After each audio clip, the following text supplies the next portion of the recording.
दोस्तों, गौतम बुद्ध की शिक्षा हर किसी के जीवन को नई दिशा दे सकती है। अगर आप भी इसे मानते हैं तो कमेंट्स में नमो बुद्धाय लिखना मत भूलिए।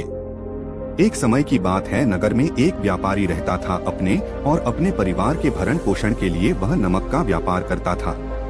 उसके परिवार में पत्नी और 2 पुत्र थे। व्यापारी के दोनों पुत्रों का स्वभाव बिल्कुल अलग था। जहाँ एक और बड़ा पुत्र बहुत ही संकोची और शर्मीले स्वभाव का था। उसे किसी से बात करने में भी शर्माती था।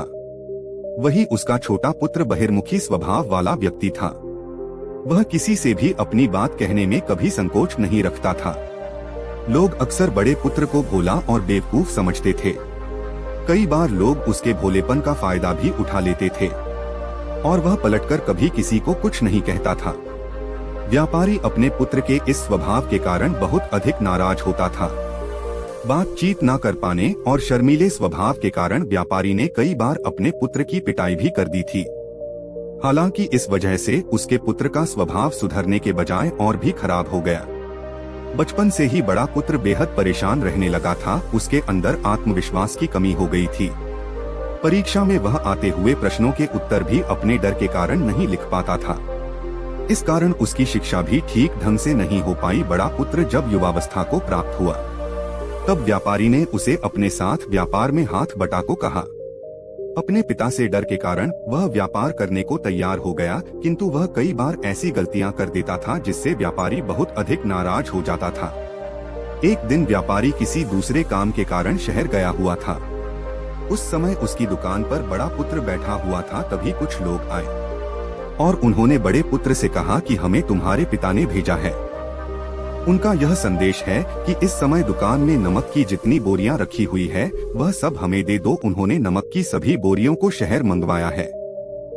व्यापारी का पुत्र उनसे प्रश्न पूछने की हिम्मत जुटा ही रहा था कि वे दोनों आदमी दुकान के अंदर घुस गए और दुकान में जितनी भी नमक की बोरियां रखी थी सबको तांगे में रखा और लेकर चले गए। व्यापारी के पुत्र ने उन्हें रोकने का प्रयास किया, किंतु संकोच और शर्मीलेपन के कारण वह उन्हें कुछ कह नहीं पाया। उसने मन ही मन सोचा कि यदि मैं इन्हें नमक ले जाने से रोकूं तो पिताजी मुझ पर नाराज होंगे। कुछ समय बाद जब व्यापारी शहर से वापस आया तो खाली दुकान देखकर उसने अपने पुत्र से प्रश्न किया कि नमक की बोरियां कहाँ गई? यह दुकान इतना खाली खाली क्यों है? तब बड़े पुत्र ने धीमे स्वर में कहा कि कुछ लोग दुकान पर आए थे और उन्होंने मुझसे कहा कि आपने नमक की बोरियों को शहर मंगवाया है और दुकान में से सारी बोरियों को निकाल कर लेकर चले गए। व्यापारी ने अपना सिर पीट लिया। उसने अपने पुत्र को दुकान से धक्का देते हुए कहा कि तू मूर्ख का मूर्ख ही रह जाएगा। वे लोग तुझे बेवकूफ बनाकर सारा सामान ले गए। तुमने मेरा बहुत भारी नुकसान करवा दिया। यहाँ से दूर भाग जाओ और घर वापस मत आना। यदि तुम वापस आए तो मैं तुम्हें पीट पीट कर सीधा कर दूंगा। व्यापारी का बड़ा पुत्र इस बात से बेहद दुखी हुआ। एक बार फिर उसके शर्मीले स्वभाव के कारण उसके पिता उससे और अधिक नाराज हो गए। साथ ही व्यापार में भी इतना नुकसान हो गया। उस समय नगर के सभी लोग व्यापारी के पुत्र पर हंस रहे थे और उसका मजाक बना रहे थे। उसे बहुत अधिक शर्मिंदगी महसूस हो रही थी। यही वह समय था जब उसने सोच लिया कि अब उसके जीवन में कुछ भी ठीक नहीं हो सकता है। वह सदैव मूर्ख का मूर्ख ही रह जाएगा और इस समाज में रह रहे लोगों के साथ कदम से कदम मिलाकर कभी नहीं चल पाएगा। व्यापारी का पुत्र नगर से बाहर आ गया। एक नदी के किनारे बैठकर खूब रोया। गहरे पानी को देखकर उसके मन में विचार आया कि अब उसके जीवित रहने का कोई फायदा नहीं है। उसने सोच लिया कि आज वह इस नदी में डूबकर अपने आप को समाप्त कर लेगा। असफल जीवन जीने से अच्छा है कि वह स्वयं को समाप्त कर ले। उसने जैसे ही नदी में छलांग लगाई, एक बौद्ध भिक्षु ने उसे बचा लिया और नदी से बाहर निकाल कर ले आए। व्यापारी का पुत्र बौद्ध भिक्षु पर नाराज होने लगा और कहने लगा कि तुमने मुझे क्यों बचाया? मैं इस असफल जीवन को जीना नहीं चाहता। बौद्ध भिक्षु ने उसे समझाया कि जीवन एक ही बार मिला है और यदि तुम जीवित ही नहीं रहोगे तो असफलता को खत्म करके सफल कैसे बनोगे? तब व्यापारी के पुत्र ने कहा कि मेरे जीवन बहुत अधिक समस्याएं हैं। यह सभी समस्याएं मेरे संकोची और शर्मीले स्वभाव के कारण हुई है। मैंने अपने पिता का नुकसान करवा दिया। मैं एक अच्छा पुत्र नहीं हूँ। अपने स्वभाव के कारण मैं शिक्षा ग्रहण भी नहीं कर सका। यह सारा संसार मुझे मूर्ख समझता है। क्या किसी मूर्ख को इस संसार में जीने का अधिकार है? तब बौद्ध भिक्षु ने कहा कि तुम्हारे इस प्रश्न का उत्तर तो मेरे गुरु ही देंगे। चलो, मैं तुम्हें मेरे गुरु से मिलवा हूँ। व्यापारी के पुत्र ने कहा कि वह किसी से बात नहीं करना चाहता। आज वह अपना जीवन समाप्त कर लेगा। किंतु बौद्ध भिक्षु के बार बार समझाने के बाद वह उनके साथ जाने और उनके गुरु से मिलने के लिए तैयार हो गया। बौद्ध भिक्षु व्यापारी के पुत्र को आश्रम की ओर लेकर गए। वहां पर व्यापारी के पुत्र ने देखा कि एक व्यक्ति पेड़ के नीचे ध्यान मग्न बैठे हुए हैं। तभी बौद्ध भिक्षु ने कहा कि यह हमारे गुरु गौतम बुद्ध हैं। दोनों ने गौतम बुद्ध को प्रणाम किया। वह युवक वहीं पर बैठ गया और गौतम बुद्ध को देखकर रोने लगा। गौतम बुद्ध ने उससे उसके रोने का कारण पूछा। तब उसने कहा कि अब आप ही मेरी आखिरी उम्मीद है। यदि आप मेरी समस्या का समाधान नहीं करेंगे तो मेरा यह जीवन समाप्त हो जाएगा।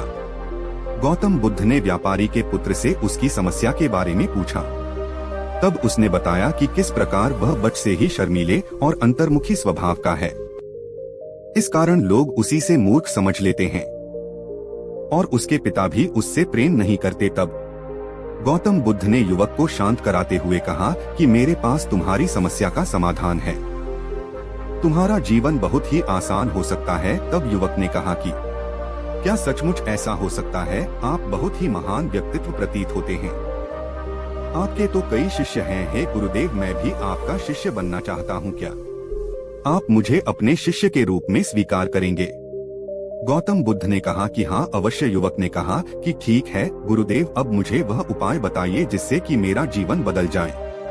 गौतम बुद्ध बोले किंतु उससे पहले तुम्हें मेरे कुछ महत्वपूर्ण कार्य करने होंगे। यदि तुम मेरा यह कार्य करो तब मैं तुम्हें कुछ ऐसे उपाय बताऊंगा जिनके कारण तुम्हारे जीवन में सब कुछ ठीक हो जाएगा और तुम्हारे पिता भी तुमसे प्रसन्न रहेंगे। गौतम बुद्ध ने उस युवक को कहा कि आज से 3 दिन बाद मैं तुम्हें ऐसे उपाय बताऊंगा जिससे तुम्हारा जीवन बदल जाएगा। किंतु 3 दिनों तक तुम्हें मेरे सभी कार्य करने होंगे। मैं जैसा जैसा कहूँगा यदि तुम वह कार्य को करने में सफल रहे तो तीसरे दिन के बाद तुम्हारा जीवन बदल जाएगा। तुम्हारा पहला दिन कल से शुरू होगा। अभी जाओ और आश्रम में ही आराम करो। अगले दिन व्यापारी का पुत्र गौतम बुद्ध के पास पहुंचा और कहा कि हे गुरुदेव, मुझे पहले दिन का कार्य बताइए। तब गौतम बुद्ध ने कहा कि आज तुम्हें 10 अजनबी व्यक्तियों से बातचीत करनी है और उनका हाल जानना है। इसका लेखा जोखा शाम तक लेकर आना। व्यापारी के पुत्र को बड़ा ही संकोच महसूस हुआ, किंतु उसने गौतम बुद्ध को हाँ कह दिया। वह निकल पड़ा। 10 अजनबी लोगों से बातचीत करने शुरू में उसे बहुत अधिक संकोच हुआ। कई लोग तो डांट कर भगा देते थे। उसके सामने अपना जीवन बदलने का यही एक उपाय था। आखिरकार कोशिश करते हुए उसने 10 अजनबी लोगों के नाम और उनके व्यापार का लेखा जोखा प्राप्त कर लिया। शाम को जब वह गौतम बुद्ध के पास पहुंचा तो प्रसन्नता के साथ उसने गौतम बुद्ध को बताया कि आज का कार्य उसने सही ढंग से पूरा कर लिया है। कुछ लोग तो उसके मित्र भी बन गए हैं। दूसरे दिन फिर वह युवक गौतम बुद्ध के पास पहुंचा। तब गौतम बुद्ध ने कहा कि आज का कार्य है, तुम आश्रम में रह रहे 10 शिष्यों को संबोधित करते हुए उन्हें जल के उपयोग के विषय में पढ़ा। गौतम बुद्ध की बात सुनकर व्यापारी का पुत्र हक्का बक्का रह गया। उसने कहा कि आप मुझसे किस प्रकार का कार्य करवा रहे हैं? मैं अपनी शिक्षा ठीक से पूरी नहीं कर पाया हूँ। मैं यह कार्य नहीं कर पाऊंगा। तब गौतम बुद्ध ने कहा कि ठीक है, तब मैं तुम्हें उपाय भी नहीं बताऊंगा। व्यापारी के पुत्र ने प्रार्थना करते हुए कहा कि आप जानते हैं मेरी शिक्षा अधूरी है, फिर मैं किस प्रकार बालकों को शिक्षा दे सकता हूँ? गौतम बुद्ध ने मुस्कुराते हुए कहा कि यहाँ सिर्फ मैं जानता हूँ कि तुम्हारी शिक्षा अधूरी है, वे बालक नहीं जानते। तुम रोज अपने जीवन में जल का उपयोग करते हो। यही सब बातें जाकर उन बालकों को बतानी है। आखिरकार व्यापारी के पुत्र के पास कोई रास्ता नहीं बचा। हिम्मत जुटाकर वह उन बालकों के पास पहुंच गया। शुरू में तो उसके हाथ पैर काम कर रहे थे, किंतु आखिरकार उसने जल की विशेषताओं के बारे में बताना प्रारंभ कर दिया। उसने बालकों को जल की 5 विशेषताएं बताई। और जल्दी से वहाँ से भाग आया। गौतम बुद्ध के पास आकर उसने कहा कि बहुत अधिक डर लग रहा था, किंतु मैंने बालकों को जल की 5 विशेषताएं बता दी हैं। गौतम बुद्ध ने कहा कि जो एक बार फिर कोशिश करके आओ। व्यापारी का पुत्र ने एक बार फिर हिम्मत जुटाई और बालकों को जल के विषय में पढ़ाना शुरू किया। इस बार व्यापारी के पुत्र को बिल्कुल डर नहीं लग रहा था। पूरे आत्मविश्वास के साथ बालकों को शिक्षा दी। तब गौतम बुद्ध ने युवक की प्रशंसा करते हुए कहा कि तुम अवश्य ही साहसी हो। गौतम बुद्ध से शाबाशी सुनकर वह युवक बहुत अधिक प्रसन्न हुआ। युवक तीसरे दिन जब गौतम बुद्ध के पास आया तो गौतम बुद्ध ने उससे कहा कि आज का कार्य तुम्हें थोड़ा अजीब लग सकता है, किंतु आज तुम्हें अपने पिता से मिलने जाना है। गौतम बुद्ध की यह बात सुनकर वह युवक बहुत अधिक डर गया। उसने कहा कि नहीं नहीं, मैं अपने पिता के सामने नहीं जाऊंगा। गौतम बुद्ध ने कहा कि ठीक है, तब मैं तुम्हें उपाय भी नहीं बताऊंगा। आखिरकार उस युवक को गौतम बुद्ध की बात माननी पड़ी। गौतम बुद्ध ने उसे समझाया कि अपने पिता के पास जाकर उनसे क्षमा मांगना और कहना कि तुम्हें एक और अवसर दे ताकि तुम स्वयं को बुद्धिमान साबित कर सको। उसे युवक ने बड़ी हिम्मत के साथ अपने पिता का सामना किया और उनसे क्षमा मांगी। आखिरकार व्यापारी ने अपने पुत्र को क्षमा कर दिया और उसे दूसरा अवसर देने के लिए तैयार हो गए।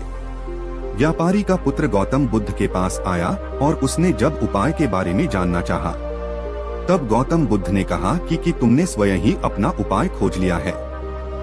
तुम किसी से बात नहीं कर पाते थे, शर्मीले थे, सब कुछ तुम्हारे मन में बैठा हुआ डर था। हम कितने आत्मविश्वास हैं, कितने शर्मीले हैं, और हमारे अंदर कितना डर है, यह सिर्फ हमें पता होता है। बाहरी दुनिया में किसी को नहीं पता होता है। बाहरी दुनिया में हम स्वयं को जिस प्रकार का दिखाते हैं, लोग हमें इस प्रकार का समझते हैं। अगर तुम आत्मविश्वासी नहीं हो तो भी अनजान व्यक्तियों के सामने यदि आत्मविश्वास होने का अभिनय करो तो किसी को पता ही नहीं चलेगा कि तुम कौन हो। वह युवक समझ चुका था कि गौतम बुद्ध उसे क्या बताना चाह रहे हैं। गौतम बुद्ध को धन्यवाद किया और उनसे वादा किया कि वह जीवन में सफल होकर दिखाएगा। दोस्तों, यह पोस्ट पसंद आई हो और आपके आसपास भी कोई ऐसा शर्मीला और संकोची स्वभाव का व्यक्ति है तो उसे यह पोस्ट जरूर शेयर करें ताकि उसकी सहायता हो सके।